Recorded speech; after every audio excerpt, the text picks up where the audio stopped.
Or this afternoon's first presentation. It's entitled Deconstructing the Palestinian-Israeli Conflict. The presentation will be by David Hill. I'm sure we're all looking forward to this. My name is, of course, James Devine, and I'm going to be moderating this. So I'm going to leave the floor open to David now for this presentation, and we'll do questions and answers afterwards. Thank you. Good afternoon. My name is David, as Dr. Devine said.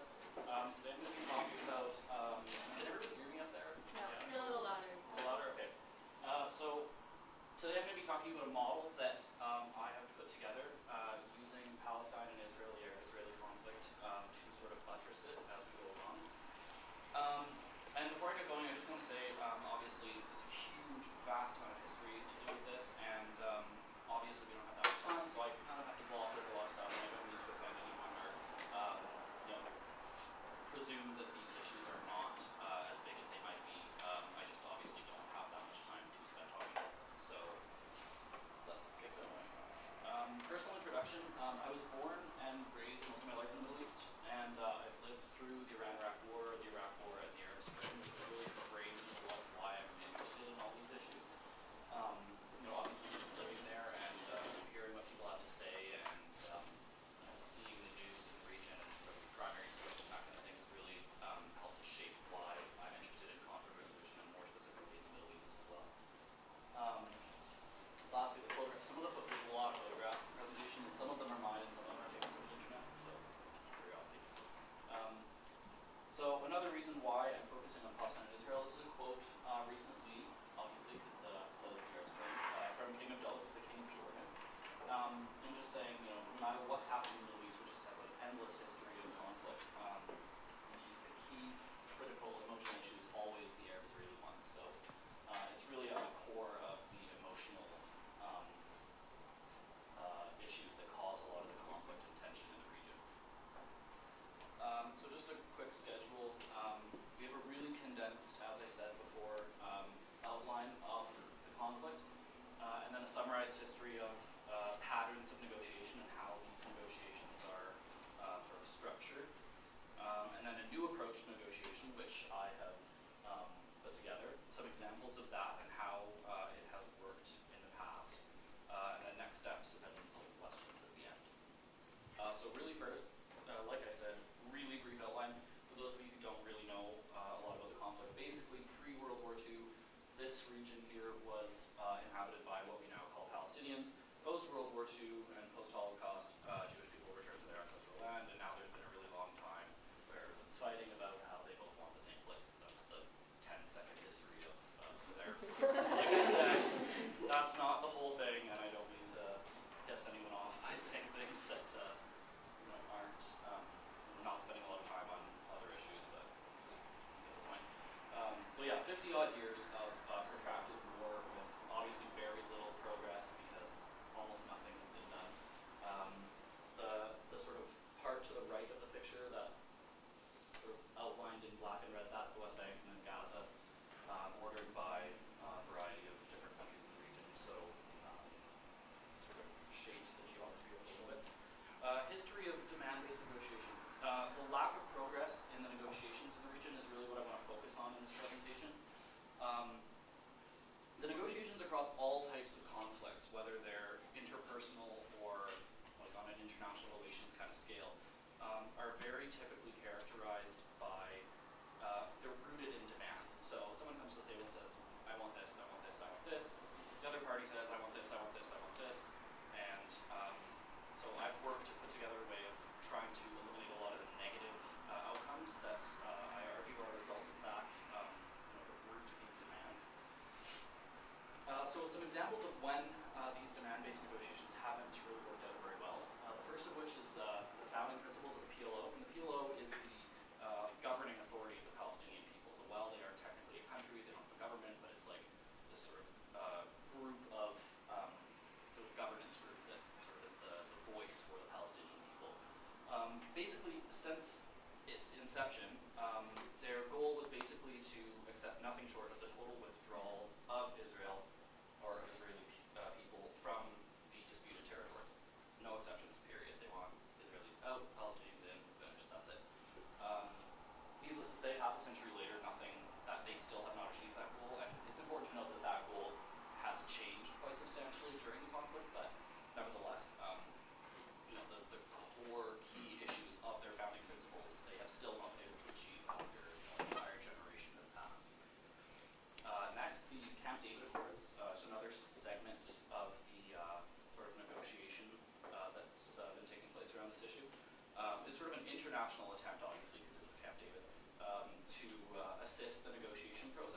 And the sort of informal and rather unratified nature of the manner in which these demands, or sort of demand-rooted negotiations were moderated, caused Israel to concede or give up self-determination for Palestinian people, but not for their land, which, as you saw in the previous slide, is not all they wanted. And so this the rejection by Palestine was arguably interpreted by Israel as sort of like an unwillingness to bargain, and this added a lot of tension to the conflict. Again, sort of just didn't really allow for very much progress to be made. Madrid Conference in 1991, still PLO demanding independent statement. 35 or 40 odd years later, pretty much nothing has happened. Again, like I said, these demands have changed significantly since they were first put forward, but very, very, very little progress. So obviously something's wrong. This is a really sort of rudimentary example of how these demands go, right? So PLO comes to the table, says we want Jerusalem, Israel says we do too, they fight about it for 50 or 60 years, and then everyone's mad and there's no progress. Obviously, this is really basic and rudimentary and whatever, but anyway, you get the point. What I'm trying to highlight is the poor outcomes at the end. So start with what you want and get to not happen. So that's what I'm saying. So I argue that this is because demands are perpetuating conflict. So tension created by these demands is really codified, and generations later, these are, there's children that are raised in prejudice and just raised knowing nothing other than their entire life is based around the hatred of another people for reasons that they might not even understand. Really, really difficult to get out of. And the genuine entitlement of both of these people to the land that they call their own. I mean, who wouldn't stand up and fight for the independence of their country? I mean, these people are not about to, I shouldn't say, but they're under threat of losing their language, their culture, their land, everything they've ever known. And so, who wouldn't, who would show up at the table and say, well, no, sure, have it, it's okay, whatever, like, let's just not fight anymore. So it's a very, very, very difficult process to get out. And lastly, post-Holocaust religious tension is, it's arguably the reason why the West lends so much of its support to Israel. It's the post-Holocaust atmosphere that was created is very, very, very difficult to escape from because there's so much tension still there. And so this sort of outlines what these sort of very traditional rudimentary demands are. These are just random demands that I thought of. They're not actually about Palestine and Israel, so don't take that out of context. But so just what I'm trying to get across is just really, really unstructured, vague, broad ideas. We want this and a bunch of other stuff that sort of gets trapped along with it as well. With unstructured, really. And so I have a better idea, or at least I think I do, which is to start with the opposite. So start with a concession. So what I suggest is that parties go away and come back with a prioritized list of things that they are willing to give up, and to prioritize this thing into a similar scale, so that we have, from what we're least willing to give up, like, very trivial issues that aren't really at the core of the problem, all the way up to, like, immigration control, like language, or something like that, something really key to a culture. So instead of having these, we come back with something like this. So language rights at the bottom, obviously this isn't very representative of a real conflict, but parties can regroup with a scaled list of what they're willing to give up. And at the same time, they can scale the list of the things that they are demanding. And so this forces parties to go away and think about what is really at the core of these issues, and think about a lot of the things that are just sort of there because they've always been there and that aren't really part of the issue. And then the core of my model really is when you put these up against the opposite party's demands, so you have party one's demands against party two concessions, and vice versa on the bottom,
when this has worked in the past. 1974, Palestine National Council meetings in Cairo. This was the first time that the PLO ever even said that they were considering taking a two-state solution, so having two separate states. And lo and behold, 2 years later, they have observer status of the UN, which was never even thought of before. And the EEC is the European Economic Community. They have written into their policy that Palestinian self-determination is key to their Middle Eastern policy. So I think that this really demonstrates the international support that comes out of this, taking a step back and rethinking what you're actually arguing about, and rethinking about how you might be able to move the negotiations forward. Another example, 1988 Arab League in Algiers. The PLO explicitly laid out their goals, saying that they would accept this two-state solution. This was the first time that they ever said, okay, fine, we'll take it, 2 states, whatever. This was subsequently recognized. The whole taking a step back process was subsequently recognized and supported by over 100 states. So again, the international legitimacy that comes out of this, which is arguably the only real way that these states can get support, on a larger scale, is really proliferated when this process takes place. Another example, 1993 in Oslo. Israel and Palestine at this conference were cooperating on a lot of key issues like water, trade, electricity, that kind of thing, in exchange for the at least partial withdrawal of Israel from the disputed territory. And this was the first occasion that the PLO were ever recognized as a equal negotiation partner. So it's kind of sad that it took that long, but at the same time, the international support that comes out of this forced the process to accept Palestine as an equal negotiator, which is huge. The reasons why I think this works, it's transforming conflict into cooperation. So what was once a really contentious issue is now forced into a more cooperative framework. It really lightens the atmosphere, demonstrates peaceful intentions, which in turn creates a lot of international support. I know I've said that word a million times, but it works. And it just appeases the other party, which again really sets a framework and produces sets the precedent to build a structured framework for successful negotiations to keep going.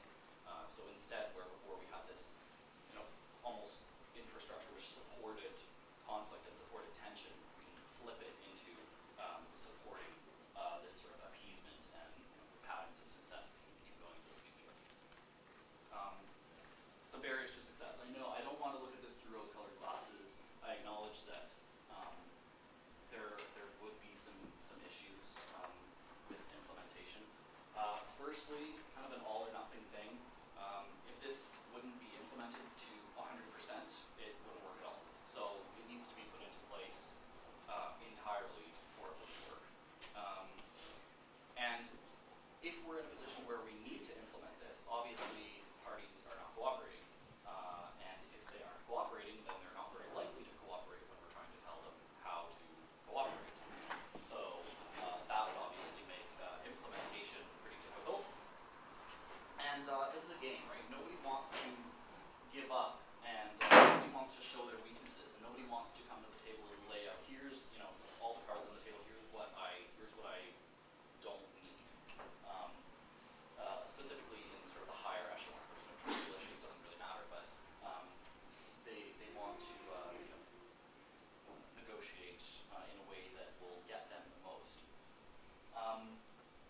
And lastly, my model creates what I am assuming is fairness through equality, but neither of these parties, especially in the Arab-Israeli conflict, consider that equal is necessarily fair. So if we were to take the disputed territory and draw a line through it and say, okay, that's Palestine, that's Israel, neither of them would be even remotely satisfied with that. So equality is not necessarily what they're after. It might be what the world is after, but would need to be structured in a slightly different way to accommodate the needs and the wants of both sides. Some applications. This is just a framework. So this isn't how to fix Palestine and Israel. That's not what I'm trying to do. That's not really the scope of my presentation. But it's a framework that can be customized and tailored to on a scale, like I said before, anything from interpersonal relations, like a couple that are, getting divorced and they're fighting about who's going to take what, could be applied to something like that, or it could go all the way up to international relations, like the Palestinian-Israeli conflict. Obviously, has to be tweaked and sort of bespoke to particular situations, but I think the framework and the starting point